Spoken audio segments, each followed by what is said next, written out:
Hey guys, welcome back to my channel, or welcome if you are new. My name is Leanne, and I recognize that most of you are going to be new because this is a new channel. Today's video is part of the Flippin' Friday challenge hosted by Jamie and her channel. She has two channels, Border Bananas and Border Bananas DIY. So I will have her channels linked in the description box below, along with a playlist that you can go ahead and watch and see what other people are creating. This is like thrift projects, thrift flip projects, or just some older items. I'm using some items I have around my house, and so today we're going to be working on a few of those items. The biggest item is some side tables. I am working to set up our guest bedroom a little bit more than it already is, so that's kind of what I'm focusing on lately. And I'm really excited to kick off this channel with this Flippin' Friday challenge, because I have participated in the past on my other channel, Simply Enjoying Life. I've done many DIYs on that channel, but I decided to move my DIYs over to this channel. So I hope that you will consider hitting that red subscribe button below before you leave. Turn on the notification bell so you don't miss out on my future videos, because I'm excited to continue my DIYs just like I was before, but it's over on this channel now. All right, enough talking, let's get into the project. Okay, so for the first project, we are going to be redoing these end tables. I've had these for many years, and they used to be actually side tables in our living room at our previous home, and now I've just been having them up in our guest bedroom for nightstands, but they don't go at all, and they were a little bit worn when I picked them up. I think I might have gotten them at Burlington Coat Factory, and they were a little damaged, so we got a discount, which was totally fine with me, but they've definitely gotten more wear and tear, and they just don't go. So let's give these guys a makeover. All right, so I'm gonna get started with just taking off the hardware. I did also tighten up these legs, but I didn't show that because that was kind of awkward as I was doing it, but just wanted to get it kind of all freshened up. Like I said, we've had these for quite a while. They've been through a couple moves. And the paint I decided to use was the Rust-Oleum chalk paint in Serenity Blue. I have never used Rust-Oleum until this time, but I had heard that it maybe had a little bit of better coverage, and I thought since I was doing furniture, I would give it a try.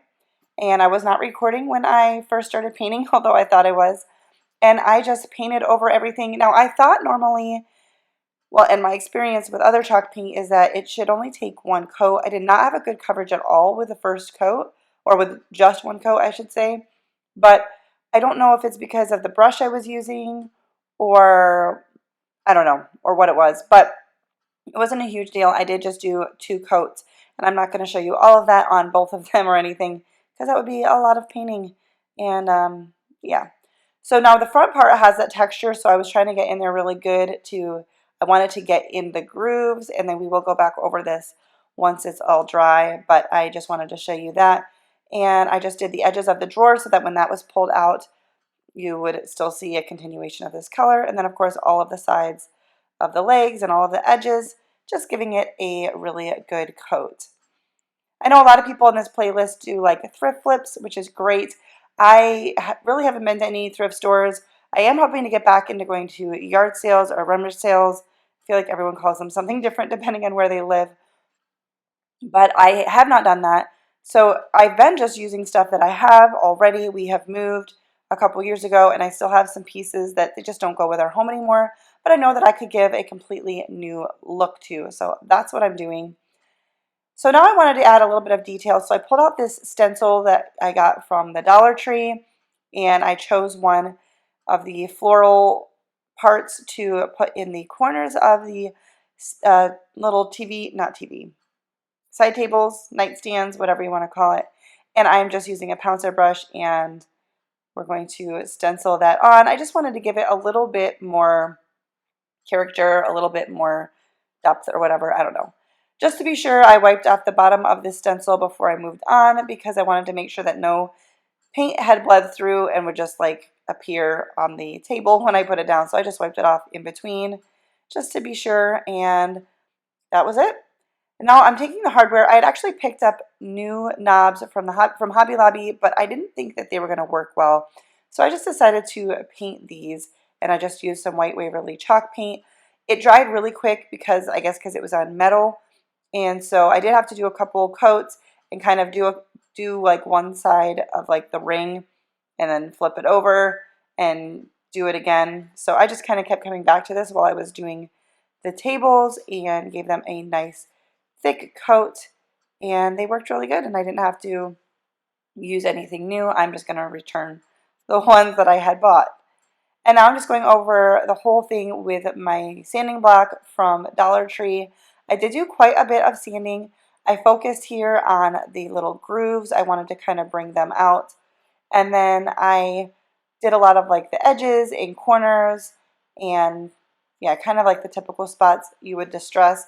I wasn't necessarily originally going for a distressed look, but I didn't want this matte smooth finish. I just didn't feel like it would go with everything else. And I also sanded off the knobs, and I sanded off the top there as well, like with the white flowers that I stenciled on, because I wanted them to be a little bit more rough, not kind of as perfect. And then I just took a microfiber cloth and began dusting the whole thing. There was quite a bit of dust from the sanding on this, and I was working inside, so. And then I just attached the knob back on and finished dusting everything off. And I really love how these came out. I can't wait to get these back up in my guest bedroom and to actually finish decorating in there.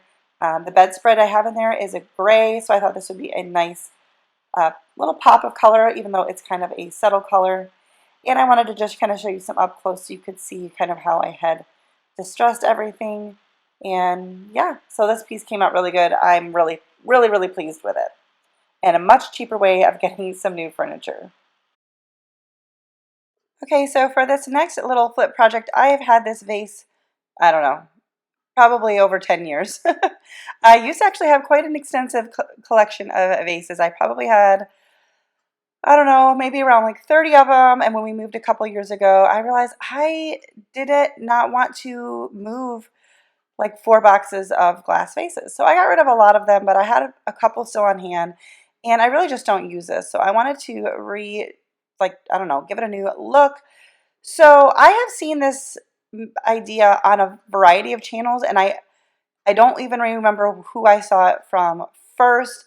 I know that Unicorn Dust Designs has shared different textured vases or textured, yeah, vases, I think. So she maybe is where I saw this one, but I believe I've seen it multiple places, and I just don't really remember. So I cleaned off the vase with some rubbing alcohol, and then I just took some caulk from the Dollar Tree, and I'm just smearing it over it. I did put a glove on my hand, and I'm just going until I have the whole thing covered. I've painted vases, I've painted them on the inside, I've painted them on the outside. I've done a lot of different things, and so I just had to be nice to try something different, I guess. So yeah, I already had a vase laying around, and I just had to spend $1 on the caulk. So I figured, why not give this a try? I fairly recently tried out the mixing baking soda with paint, and I like that all right. I feel like I need to perfect it a little bit, but I just thought this was I don't know, different texture that I was going to go for. So we're just going to smear that all over, and I did try to clean off the bottom because I didn't want there to be like crusties on the bottom, I guess. And I just did this until it was all fully covered, and then we're going to let this dry thoroughly. I believe the container might have said 2 hours, and this is a paintable caulk, so I guess I'm assuming that's important. I don't know if all caulk is paintable, but the one at the Dollar Tree is, but obviously that's an important piece there. So I took a damp paper towel to just clean off anything on the bottom and got that all cleaned up, and then left it to dry. So to paint this, I wanted to try doing something brown, maybe to give it more of a wood look, like a wood carved vase. It didn't quite come out that way, but I do like how it came out, so stay with me. I took some antique wax, and I did have a little bit of water in that little paper bowl there that I was kind of thinning it out, and I don't know if I really needed to, but that's what I started out doing. And I'm just brushing that on until I got a nice coverage on it, and then I let it dry for a little bit, and then I wanted it a little bit darker, and here I went in with just some more of the antique wax, but not really thinned out, and just gave that another nice coat. And then I let it dry, and the next day I decided I wanted a slightly different brown color. Oh, and it felt a little too tacky even after it dried overnight. So I took some brown acrylic paint. I had two different colors, and I just used my sponge brush. I actually just used the side of my sponge brush at this time to cover it. So I'm not afraid to try out different paint things because I'm like, if it doesn't work, just paint it again. You could certainly just paint this white and it would maybe look more like a ceramic-y thing, or like a gray and make it look more cement, or a color, whatever. You can obviously do it however you want.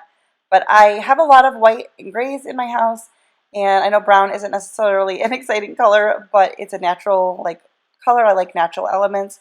So that's what I did. And then I did paint the inside at the top just so that you wouldn't get a glimpse of the glass or the white from the plaster. So that's what I did there. And here in the end, this is how it looks. And I really like how it came out. Um, you know, if you're not a fan of this, you can certainly paint it a different color. There it is with some greenery. Anyways, I really love how that one came out, and I really didn't have to spend hardly any money. And then this one is really simple, barely even like a DIY, but I have this jar on hand, and the succulent I picked up on clearance at Hobby Lobby, and then some rocks from the Dollar Tree that I've had for a little while laying around, and some ribbon. Now, this jar is probably from like some jam or something, I don't know, but any like cool shaped jars I tend to just save so that I can recycle them and use them in like an upcycle project. So that's what I was doing here. But literally I just poured the rocks in, and then I just wiggled the succulent down in. This is a pretty firm succulent. And I couldn't really put the succulent in first because there was no space for me to pour in the rocks. And then I'm just tying on this lace ribbon from the Dollar Tree that I bought a while ago. Not sure what I was going to use it on, but I liked it, so I bought it. I didn't even hot glue this. I just tied it in a bow around it so that if I want to take this all apart down the road, I can do that. But just a really quick and simple upcycle project with an old jar that I had lying around and a couple other things that I had picked up. And it's going to look super cute on a shelf. Alright guys, well that's going to do it for today's video. If you liked it, don't forget to give it a thumbs up by hitting that like button down below. And also don't forget to check out Jamie's channels and the playlist below to check out more like makeover flip project ideas and inspiration. And also, once again, if you are new, please consider subscribing to my channel. I'll be posting more. I know I don't have any videos up on this channel yet, but I will be posting more coming up. Thanks so much for watching, and I'll see you next time. Bye guys.